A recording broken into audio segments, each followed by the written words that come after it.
சங்கீதம் 14.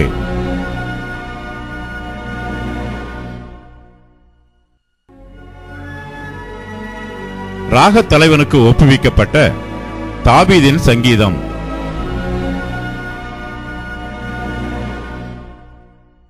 தேவன் இல்லை என்று மதிகெட்டவன் தன் இருதயத்திலே சொல்லிக் கொள்கிறான். அவர்கள் தங்களை கெடுத்து அருவருப்பான கிரியைகளை செய்து வருகிறார்கள். நன்மை செய்கிறவன் ஒருவனும் இல்லை. தேவனை தேடுகிற உணர்வுள்ளவன் உண்டோ என்று பார்க்க கர்த்தர் பரலோகத்திலிருந்து மனுப்புத்திரரை கண்ணோக்கினார். எல்லாரும் வழிவிலகி ஏகமாய் கெட்டுப்போனார்கள். நன்மை செய்கிறவன் இல்லை, ஒருவனாகிலும் இல்லை. அக்கிரமக்காரரில் ஒருவனுக்கும் அறிவு இல்லையோ? அப்பத்தை பட்சிக்கிறது போல என் ஜனத்தை பட்சிக்கிறார்களே, அவர்கள் கர்த்தரை தொழுது கொள்ளுகிறதில்லை. அங்கே அவர்கள் மிகவும் பயந்தார்கள்.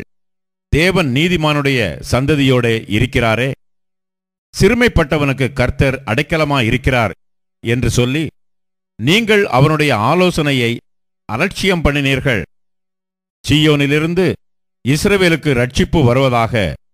கர்த்தர் தம்முடைய ஜனத்தின் சிறையிருப்பை திருப்பும்போது யாக்கோபுக்கு களிப்பும் இஸ்ரவேலுக்கு மகிழ்ச்சியும் உண்டாகும்.